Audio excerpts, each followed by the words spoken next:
ಈ Navajeevan ವೃದ್ಧಾಶ್ರಮಕ್ಕೆ N G ಒದಿಂದ ಏನಾದರೂ ನಿಮಗೆ ಸಹಾಯ ಆಗಿದೆ ಸರ್? ಇಲ್ಲಿವರೆಗೆ ಎನ್ ಜಿ ಒದವರು ಕೂಡ ನಮ್ಮ ಹತ್ರ ಬಂದಿಲ್ಲ, ಯಾರೂ ಬಂದಿಲ್ಲ.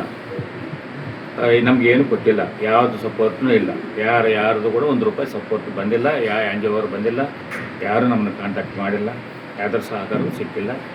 ನಮ್ಮ ಗಂಗಾವತಿ ಸಿಟಿನಲ್ಲಿರುವಂಥ ಶ್ರೀಮಂತದ್ದು ಸಹಕಾರವೂ ಸಿಕ್ಕಿಲ್ಲ. ಏನು ಸರ್, ಯಾರು ಬರ್ತಾರ ಮಾಡ್ತು ಅಂತಾರ, ತಿರುಗಿ ಅವ್ರು ನಮಗೆ ಕಾಣೋಗಿಲ್ಲ.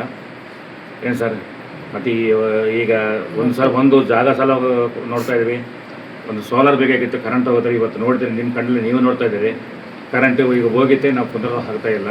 ಸೋಲಾರ್ ಹಾಕ್ಸ್ಬೇಕಾಗಿತ್ತು, ಸೋಲಾರ್ ಒಂದು ₹4,00,000 ಖರ್ಚಾಗ್ತಾ ಇದೆ. ಅದು ಯಾರಿಗೆ ಕೇಳಬೇಕು ಕೂಡ ನಮ್ಗೆ ಗೊತ್ತಾಗಬಾರ್ದು. ಯಾರನ್ನಾದ್ರೆ ಕರೆಂಟ್ ಹೋಗಿದ್ರೆ ನಮಗೆ ನೀರಿಲ್ಲ, ನೀರಿನ ಸಲ ಒಂದು ಜನರೇಟರ್ ತೊಗೋಬೇಕಂದ್ರೆ ಕೂಡ ಒಂದು ದಾರಿ ಇಲ್ಲ. ಏನು ಸರ್, ಈ ರೀತಿಯಾಗಿ ನಮ್ಗೆ ಅಲೇ ತೊಂದರೆಗಳಿದ್ದಾವೆ. ಆದರೂ ಕೂಡ ನಮಗೆ ಎಷ್ಟೋ ಮಂದಿ ಇದ್ದಾರೆ, ಆದರೂ ಕೂಡ ಸರ್ ನಿಮ್ಗೆ ಏನು ಬೇಕಿದೆ ಅಂತ ನಮ್ಗೆ ಕೇಳೋರು ಯಾರೂ ಬಂದಿಲ್ಲ. ಇಲ್ಲಿವರೆಗೆ ನಿಮ್ಗೆ ಏನು ಬೇಕಂತ ಕೇಳಿದವರು ಯಾರೂ ಇಲ್ಲ, ಯಾರೂ ಬಂದಿಲ್ಲ, ಯಾರು ಕೂಡ ₹1 ಕೊಟ್ಟಿಲ್ಲ. ನಾನು ಹೊರಗೆ ಹೋಗಿ ₹1 ನಾನು ಯಾರು ಕೇಳಿಲ್ಲ ಇಲ್ಲಿವರೆಗೆ. ನಾನು ಕೈ ಸಾಚಿಲ್ಲ ಇಲ್ಲಿವರೆಗೆ. ಹೊರಗೆ ಹೋಗಿ ಏನಿದ್ರೆ ಪ್ರೀತಿಯಿಂದ ಇಲ್ಲಿ ಬಂದು ಯಾರು ಕೊಟ್ಟಿರ್ತಾರೋ ಅದು ಮಾತ್ರ ತೊಗೊಂಡಿಲ್ಲ. ನನ್ನ ಹತ್ರ ಇರೋರೆಲ್ಲರೂ ಅನಾಥರು ಸರ್. ಅವರಿಗೆ ಫ್ಯಾಮಿಲಿ ಆಗಲಿ ದುಡ್ಡಾಗಲಿದ್ದರೆ ನಾನು ಯಾರು ತೊಗೊತಾ ಇಲ್ಲ. ಪೂರ್ತಿ ಅನಾಥರು, ನಾನು ತೊಗೊಳ್ಳೋದು ಎಲ್ಲರೂ ಕೂಡ ಅನಾಥರು, ಎಲ್ಲ ಫ್ರೀ. ಏನು ಸರ್, ಯಾರನ್ನ ನಾನು ಇರ್ತೀನಿ ಇಲ್ಲ ಅಂತ ನಮ್ಗೆ ಯಾರಿಲ್ಲ, ಕೇಳೋರು ಹೇಳೋರು ಎಲ್ಲಂದರೆ ನಿಮಗೆ ಕೋರಿದ್ದವ್ರು ಯಾರನ್ನ ಕರ್ಕೊಂಬರ್ರಿ, ನಾನು ತೊಗೊತ ಅಂತ ಹೇಳ್ತಾ ಇದ್ದೀನಿ. ಯಾರು ಇಲ್ಲಾಂದರೆ ಪೊಲೀಸ್ ಸ್ಟೇಷನ್ ಕಳಿಸ್ತೀವಿ, ಅವರು ವೆರಿಫೈ ಮಾಡಿ ನಮ್ಗೆ ಕಳಿಸ್ತಾರೆ ಸರ್. ಅಷ್ಟು ಬಿಟ್ಟು ನಮಗೆ ವೈದ್ಯಕೀಯ ವೃತ್ತಿಯಲ್ಲಿ ತೊಡಗಿಕೊಂಡು ಈ ಕಾರ್ಯವನ್ನು ಸಹಿತ ಮಾಡ್ತಾ ಇದ್ದೀರಾ. ವೈದ್ಯಕೀಯ ವೃತ್ತಿಯನ್ನು ಯಾವ ಥರ ನೀವು ಅದನ್ನು ನಿಭಾಯಿಸ್ತಾರೆ ಸರ್? ವೈದ್ಯಕೀಯ ವೃತ್ತಿ ಅಂದರೆ ಈಗ ನಾನು ಸರ್ವಿಸ್ ಮಾಡಿದ್ದೆ, ಕೆಲವು ವರ್ಷಗಳು ಸರ್ವಿಸ್ ಮಾಡೀನಿ. ಅದು ಅನುಭವ ನಮಗಿದೆ. ಅದರಲ್ಲಿಂದ ದೇವರು ನಾನು ಕೊಟ್ಟಿದ್ದರು ಒಂದು ವರದು. ಇಲ್ಲಿ ನಮ್ಮ ಆಶ್ರಮದಲ್ಲಿದ್ದವ್ರಿಗೆ ನಾವು ನೋಡ್ಕೊಳ್ಳೋಕ್ಕೆ ನಮ್ಗೆ ಅನುಕೂಲ ಆಯಿತು. ಅದನ್ನು ನಾವು ನೋಡ್ಕೊತಾ ಇದ್ವಿ. ಅವ್ರ ಸ್ನಾನವೂ ನಾವು ಮಾಡಿಸ್ತಾ ಇದ್ವಿ. ಅವರು 2 ಕುಂತ್ರೆ ಯಾರು ಇಲ್ಲಾಂದರೆ ನಾವೇ ತೊಳ್ತಾ ಇದ್ವಿ. ಏನು ಸರ್, ಅಡುಗೆ ನಾವು ಮಾಡ್ತಾಯಿದ್ವಿ, ಪ್ರತಿಯೊಂದು ಕೆಲಸ ನಾವು ಮಾಡ್ತಾಯಿದ್ವಿ. ಯಾಕಂದರೆ ಕೆಲಸಗಾರರು ಇಟ್ಕೋಬೇಕಂದ್ರೆ ದುಡ್ಡು ಬೇಕು. ಆ ದುಡ್ಡು ಕೊಟ್ಟವರು ನಮ್ಗೆ ಎಲ್ಲಿ ಕಾಣ್ತಾ ಇಲ್ಲ. ಅದರ ಸಲುವಾಗಿ ನಾವು ಮಾಡಿದ್ವಿ, ಮಾಡಲೇಬೇಕು ಅಂತ ಹೇಳಿ ನಮ್ಮ ಮನೆಯವರು, ನಾವು, ನಮ್ಮ ಇಡೀ ಕುಟುಂಬ ಎಲ್ಲ ನಾವು ಇಲ್ಲಿ ಕೆಲಸ ಮಾಡ್ತಾಯಿದ್ವಿ. ಪ್ರತಿಯೊಬ್ಬರು ನೋಡ್ತಾ ಇದ್ದಾರೆ. ಇವತ್ತು ನೀವು ನೋಡಿದ್ದೀರಿ, ನಿಮ್ಮ ಕಣ್ಣಲ್ಲಿ ನೀವು ನೋಡಿದಿರಿ. ಆಧಾರ್ ಕಾರ್ಡ್ ಇದ್ದವ್ರಿಗೆ ಆಧಾರ್ ಕಾರ್ಡ್ ಕಲೆಕ್ಷನ್ ಮಾಡ್ಕೊಂಡು ಅವ್ರು ಕೊಟ್ಟಿದ್ವಿ. ಕೊಟ್ಟಿದ ಮೇಲೆ ಒಳ್ಳೆದಾಯ್ತಪ್ಪ, ಆಧಾರ್ ಕಾರ್ಡ್ ಕೊಟ್ಟಿದ್ರು, ಅವ್ರು ಬಯೋಮೆಟ್ರಿಕ್ ಕೊಡು ಅಂತ ಕೇಳಿದ್ರು. ತಂಬಿ ಇಂಪ್ರೆಷನು, ತಂಬಿ ಇಲ್ಲಂದ್ರೆ ಇಂಪ್ರೆಷನಲ್ಲಿ ಬರ್ತು. 80 ವರ್ಷ, 85 ವರ್ಷ, 90 ವರ್ಷದ ಈಗ ನಮಗೆ ನಾನು ಬಯೋಮೆಟ್ರಿಕ್ ಹೋಗಿದ್ರೆ ಸಿಗ್ತಾ ಇಲ್ಲ. ಅವ್ರಿಗೆ ಇಲ್ಲಿಂದ ಬರ್ತದೆ. ಅವ್ರು ಕೇಳಿದ್ರು, ಸರ್ 17 ಮಂದಿ ಬಂದಿತ್ತೆ, ಉಳಿಕೆ ಮಂದಿ ಬಂದಿಲ್ಲ, ಮತ್ತು ಸಿಗ್ತಾ ಇಲ್ಲ ಅಂತ ಹೇಳಿದ್ರು. ಸರ್ ನಿಮ್ಮ ಕಣ್ಣಲ್ಲಿ ನೋಡ್ತಾ ಇದ್ರು ಅಂತ ನಾವು ಕೇಳಿದ್ವಿ. ಸರ್ ನನ್ನ ಕಣ್ಣು ನೋಡ್ತಾ ಇದ್ದೇವೆ, ನಮ್ಗೆ ಗೊತ್ತಿದೆ. ನಮ್ಮ ಕಂಪ್ಯೂಟರ್ ಕಣ್ಣು ಗೊತ್ತಾಗಬೇಕಲ್ಲ. ಈ ಕಂಪ್ಯೂಟರ್ ನೋಡಿದ್ರೆ ಆ ಕಂಪ್ಯೂಟರ್ಗೆ ಹೇಳ್ತದೋ, ಆ ಕಂಪ್ಯೂಟರ್ಗೆ ಹೇಳ್ತದೋ, ಆಮೇಲೆ ನಿಮಗೆ ಸ್ಯಾಂಕ್ಷನ್ ಆಗುತ್ತೆ ಅಂತ ಹೇಳ್ತದೆ. ಈಗ ಅಷ್ಟು ವರ್ಷದಿಂದ ಇಲ್ಲಿವರೆಗೆ ಮತ್ತೆ ನಾನು ಅವ್ರ ಜೊತೆಗೆ ಹೋಗಿಲ್ಲ. ಯಾಕಂದರೆ ಮತ್ತೆ ಇಲ್ಲಿ ಎಲ್ಲ ಮಾಡಿ ಈಗ ನಮ್ಗೆ ಆಧಾರ್ ಕಾರ್ಡೂ ಇಲ್ಲ, ಬಯೋಮೆಟ್ರಿಕ್ನೂ ಬರೋದಿಲ್ಲ. ಮತ್ತು ನಾನು ಈ ರೀತಿ ನಾನು ಅವ್ರಿಗೆ ಕೇಳಬೇಕು. ಸರ್, ಇದು ವೃದ್ಧಾಶ್ರಮ ಆಗಿರೋದ್ರಿಂದ ವಯೋವೃದ್ಧರು ಇರ್ತಾರೆ, ಅವರಿಗೆ ನೀವು ಥಂಬ್ ಇಂಪ್ರೆಷನ್ ಆಗ್ತದೆ ಅಂತ ನೀವು ಹೇಳ್ತಾ ಇದ್ದಾರೆ. ಹೌದಾ? ಈಗ ಕಂಪ್ಯೂಟರ್ ಕೃತಿಗೆ ಗಣಕಯಂತ್ರ ಏನು ಕೇಳುತ್ತೆ, ಅದು ನಾವು ಥಂಬ್ ಇಂಪ್ರೆಷನ್ ಕೇಳುತ್ತೆ ಅಲ್ವಾ? ಈಗ ನೀವು ಆಧಾರ್ ಕಾರ್ಡ್, ಎಷ್ಟು ಆಧಾರ್ ಕಾರ್ಡನ್ನು ನೀವು ಕಲೆಕ್ಟ್ ಮಾಡಿದ್ದೀರಿ ಸರ್? ಈಗ ನಿಮ್ಮ ಇರ್ತಕ್ಕಂಥ ಒಂದು ವಯೋವೃದ್ಧರು ಇಷ್ಟು ಜನ ಇದ್ದಾರೆ. ನಂತಲ್ಲಿ ಇರೋರು 40 ಮಂದಿ ಇದ್ದಾರೆ. ಈಗಿರೋರು ಅಲ್ಲ, ಆಧಾರ್ ಕಾರ್ಡ್ ಇರೋದು ಒಂದು 30, 25, 30 ಆಧಾರ್ ಕಾರ್ಡ್ ಇದ್ದಾರೆ. 24 ಮೆಂಬರ್ಸ್ಗೆ ನಮಗೆ ಸಿಗಲಿ, ತೊಂದರೆ ಇಲ್ಲ ಪಾಪ. ಯಾಕಂದ್ರೆ ನಾವು ಯಾವುದು ಒತ್ತಾಯ ಮಾಡೋದಿಲ್ಲ. ಅವ್ರದ್ದು ಕೆಲಸ ಅವ್ರು ಮಾಡಬೇಕು. ಆದರೆ ಬಯೋಮೆಟ್ರಿಕ್ ಬರಬೇಕಂತ ಬರ್ತಾ ಇಲ್ಲ, ತಮ್ಮ ಇಂಪ್ರೆಷನ್ ಬರ್ತಾ ಇಲ್ಲ. ಅದ್ರ ಸಲುವಾಗಿ ನಮ್ಗೆ ಕೊಡೋದಾಗೋದಿಲ್ಲ ಅಂತ ಅವ್ರು ಹೇಳ್ತಾ ಇದ್ದಾರೆ. ಬೇರೆ ಯಾವ NGOಗಳು ನಿಮ್ಮ ಸರ್ಕಾರ ಈ ಬಗ್ಗೆ ಗಮನ ಎತ್ತಿಟ್ಟುಕೊಂಡು ಈ ವೃದ್ಧಾಶ್ರಮಕ್ಕೆ ಏನಾದರೂ ಒಂದು ಅನುಕೂಲ ಮಾಡಿಕೊಡೋಕ್ಕಾಗಿ ನಮ್ಮ ಮಾಸ್ ಟಿವಿ ಪರವಾಗಿ ನಾನು ಕೇಳ್ಕೊತಾ ಇದ್ದೀನಿ. ಮಾಸ್ ಟಿವಿಗೆ ಅಭಿನಂದನೆಗಳು. ಕೊಪ್ಪಳ ಜಿಲ್ಲೆಗೆ ಇದೇ ಪ್ರಥಮ ಬಾರಿಗೆ ಈ ಮಾಸ್ ಟಿವಿ ಬಂದಿದೆ. ಇದರಿಂದ ಈ ಆಶ್ರಮಕ್ಕೆ ಒಂದು ಒಳ್ಳೆಯ ಮೆಸೇಜನ್ನು ಕೊಡಬಹುದು ಅನ್ನೋದು ನನ್ನ ಆಸೆ ಇದೆ. ಈ ಆಶ್ರಮದ ಬಗ್ಗೆ ಇಷ್ಟೆಲ್ಲ ಹೇಳಿದ್ದಾರೆ. ಇನ್ನು ಮುಂದೆ ಈ ಮಾಸ್ ಟಿವಿ ಮುಖಾಂತರ ನಮ್ಮ ಈ ಸಂಸ್ಥೆಗೆ ಪರಿಹಾರ ಸಿಗುತ್ತಾ ಅನ್ನೋದು ನನ್ನ ಆಸೆ. ಸರ್, ತಾವೊಂದು ಸೌರಭ ಸಾಂಸ್ಕೃತಿಕ ಕಲಾ ಬಳಗದ ಒಂದು ಅಧ್ಯಕ್ಷರಾಗಿದ್ದಾರೆ. ಈ ಪರವಾಗಿ ನೀವು ಸಮಾಜ ಸೇವೆಯಲ್ಲಿ ಹೇಗೆ ತೊಡಗಿಸ್ಕೊಳ್ತೀರಾ? ಸಮಾಜ ಸೇವೆ ಅನ್ನೋದಕ್ಕಿಂತ ನನ್ನ ಕೈಲಾದಷ್ಟು ಯಾರಾದರೂ ಏನೋ ಹೇಳಿದ್ರಂದ್ರೆ ನಾನು ಒಂದು ಸ್ವಲ್ಪ ಏನೋ ಮಾಡ್ಬೋದಲ್ಲ ಅಂತ ಒಂದು ಪ್ರಯತ್ನ. ಅದು ನಿಮ್ಮೆಲ್ಲರ ನಮ್ಮ ಸಂಘದ ಸದಸ್ಯರೆಲ್ಲರ ಸಪೋರ್ಟ್ ಇದ್ದಲ್ಲಿ ನಾನು ಇದೆಲ್ಲ ಮಾಡೋಕ್ಕಾಗ್ತದೆ. ತುಂಬ ತುಂಬ ಧನ್ಯವಾದ ಸರ್. ಇದು ಮಾಸ್ ಟಿವಿಯ ಪರವಾಗಿ ಸರ್, ವೃದ್ಧಾಶ್ರಮಕ್ಕೆ ವಯೋವೃದ್ಧರಿದ್ದಾರೆ, ಈಗ ನಿಮ್ಮದು ಮುಂದಿನ ಹೋರಾಟ ಏನಿದೆ ಸರ್?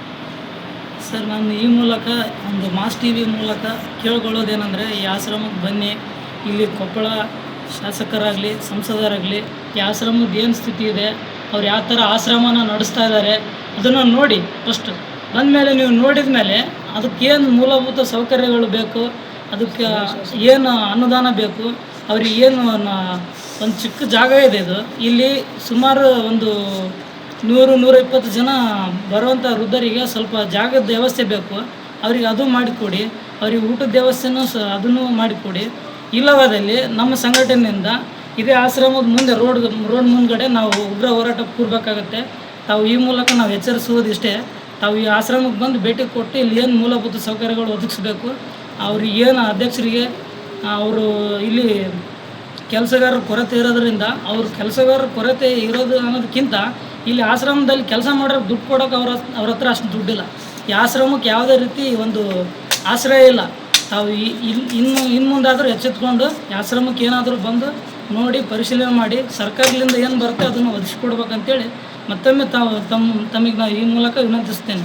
ಇಲ್ಲವಾದಲ್ಲಿ ಉಗ್ರ ಹೋರಾಟ ಮಾಡಬೇಕಾಗತ್ತೆ. ಇದೇ ಆಶ್ರಮದ ಮುಂದೆ ಇದೇ ರುದ್ರನ್ನ ಕರ್ಕೊಂಡು ನಮ್ಮ ಎಲ್ಲ ಕನ್ನಡ ಪರ ಹೋರಾಟಗಾರರ ಮೂಲಕ ಇಲ್ಲಿ ಹೋರಾಟಕ್ಕೆ ಕೂರಬೇಕಾಗುತ್ತೆ. ನಾವು ಈ ಮೂಲಕ ಎಚ್ಚರ ನೀಡುತ್ತೇವೆ. ನಮಸ್ತೆ ಕರ್ನಾಟಕದ ಜನತೆಗೆ, ನಾನು ಕೊಡಗಿನಿಂದ ಅಮೀನಾ.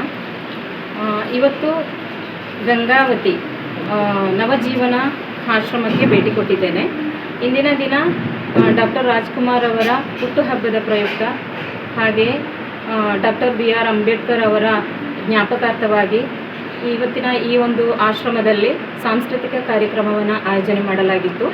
ಈ ಒಂದು ಕಾರ್ಯಕ್ರಮಕ್ಕೆ ನಾನು ಕೂಡ ಆಯ್ಕೆಯಾಗಿ ಇಲ್ಲಿಗೆ ಬಂದಿರ್ತೇನೆ.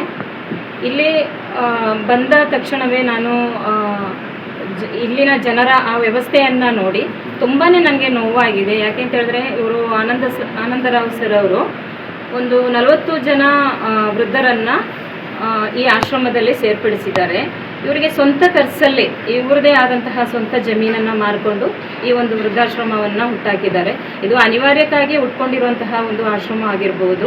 ಬಹುಶಃ ಇಂತಹ ಆಶ್ರಮಗಳು ಇನ್ನೂ ಹೆಚ್ಚಿನ ಮಟ್ಟದಲ್ಲಿ ಬೆಳೆಯದಿರಲಿ, ಕರ್ನಾಟಕದಲ್ಲಿ ಅಥವಾ ರಾಷ್ಟ್ರ ಮಟ್ಟದಲ್ಲೇ ಆಶ್ರಮಗಳು ಇಲ್ಲದಂಗೆ ನಾವು ತಡೆ ಮಾಡುವಂತಹ ಒಂದು ಕೆಲಸ ಮಾಡಬೇಕಾಗಿದೆ.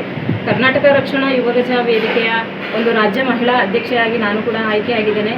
ಈ ಒಂದು ಸಂಸ್ಥೆಯ ಪರವಾಗಿ ನಾನು ಈ ಒಂದು ನವಜೀವನ ಆಶ್ರಮದಲ್ಲಿ ನಾನಿವತ್ತು ಇಲ್ಲಿ ಈ ಒಂದು ಮಾಸ್ ಟಿವಿ ಮುಖಾಂತರ ನಾನು ಕರ್ನಾಟಕದ ಜನತೆಗೆ ನಾನು ಹೇಳುವಂಥದ್ದು, ಆಶ್ರಮಕ್ಕೆ ಯಾವ ರೀತಿಯಲ್ಲಿ ನೀವು ಅನುದಾನವನ್ನು ತಲುಪಿಸ್ತೀರಾ, ಸರ್ಕಾರದಿಂದ ಇವ್ರಿಗೆ ಏನು ಅನುದಾನವನ್ನು ತಲುಪಿಸ್ತೀರಾ ಅದನ್ನು ದಯವಿಟ್ಟು ತಲುಪಿಸಿ. ನೇರವಾಗಿ ನಾವು ಬಂದು ನೋಡಿದ್ರೆ ಮಾತ್ರ ಈ ಒಂದು ಜೀವನ ನಮ್ಗೆ ಅರ್ಥ ಆಗುತ್ತೆ. ಟಿ ವಿಯಲ್ಲಿ ನಿಂತ್ಕೊಂಡು ನೋಡಿ ಅಥವಾ ಬೇರೆ ಯಾರೋ ಕೇಳೋದನ್ನು ನಾವು ಕೇಳಿಕೊಂಡು ಅದನ್ನು ಅರ್ಥ ಮಾಡಿಕೊಂಡ್ರೆ ಅದೇನೋ ಆಶ್ರಮಗಳು ಬೇಕಾದಷ್ಟು ಇರ್ತವೆ, ಅದೆಲ್ಲ ಬಿಡಪ್ಪ ಆ ಥರ ಮಾತಾಡುವಂಗಿಲ್ಲ.